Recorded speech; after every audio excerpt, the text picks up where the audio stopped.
Le SPG, c'est vraiment ce qui va faire le lien entre le monde de la formation et le monde du travail. Vraiment, on va mettre ces deux éléments en parallèle. Dans le travail, qu'est-ce qu'on a? On a un emploi. Dans l'emploi, qu'est-ce qu'on retrouve? On retrouve des activités. Et dans ces mêmes activités, on va retrouver des compétences. Si on fait le parallèle avec la formation, ben, l'emploi, c'est la formation. La formation doit amener à l'emploi. L'activité, ça va être les modules qu'on va créer, qu'on va mettre en place dans la formation. Et les séquences, c'est ce qui va permettre d'acquérir les compétences. C'est vraiment l'outil synthèse, l'outil globalisant, et il peut vraiment être utile autant pour le formateur, pour l'organisme de formation, que pour les commanditaires. On va retrouver des objectifs pédagogiques, forcément, c'est le fondement, c'est ce qui permet de vraiment de construire les éléments, de pouvoir avancer dans sa séquence. On va avoir l'organisation des séquences, comment les séquences s'organisent entre elles, comment elles s'articulent entre elles. C'est hyper important que dans votre SPG, votre articulation, elle soit fluide, elle soit claire. On va également y mettre les méthodes pédagogiques qui vont nous permettre de transmettre, qui vont nous permettre d'avancer. Et on va avoir les modalités d'évaluation. Pour ressembler l'intégration d'une séquence dans un SPG, alors bien sûr, il faut le multiplier par le nombre de séquences que vous mettez dans votre SPG. Donc, qu'est-ce qu'on retrouve dans ce petit visuel? On va retrouver des éléments comme là, les objectifs de changement, puisqu'on est sur une séquence, donc on est sur une compétence. Donc, quel est le changement qui doit opérer chez l'apprenant?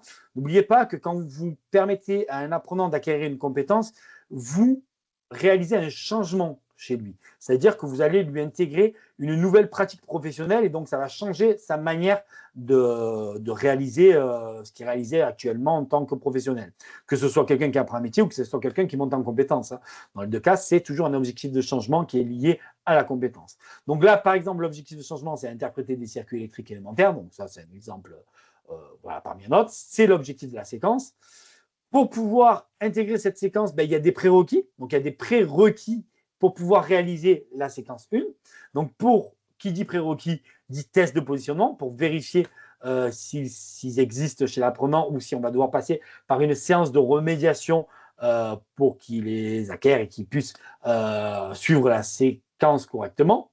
Et ensuite, on va retrouver ici, par rapport à ma découpe, les micro-séquences qui vont composer ma séquence. Donc, on va avoir une première micro-séquence avec un objectif pédagogique. Alors, c'est là où on va retrouver l'objectif pédagogique.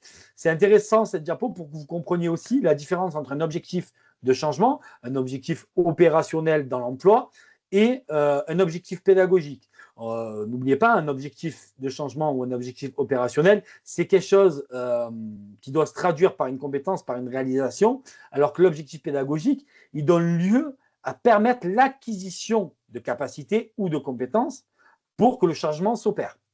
Donc là, on va retrouver donc au niveau des micro-séquences les objectifs pédagogiques et au niveau de l'objectif de changement, la compétence travaillée. Et ensuite, vous voyez que j'ai mis en parallèle les méthodes pédagogiques et les outils pédagogiques qui seront employés lors de ces micro-séquences. Donc là, on peut retrouver par exemple les méthodes pédagogiques expositives et inductives, c'est un choix.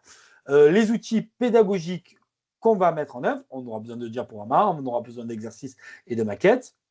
Et en dessous, on va retrouver une évaluation. Alors, j'ai mis évaluation sommative et je l'ai mis entre guillemets, ce n'est pas pour rien. Encore une fois, moi, le mot évaluation sommative, je l'emploie vraiment avec parcimonie parce que quand on prend la définition exacte d'une évaluation sommative, c'est une évaluation qui ne permet pas la progression de l'apprenant, qui vient faire une photo et figer et donner son niveau.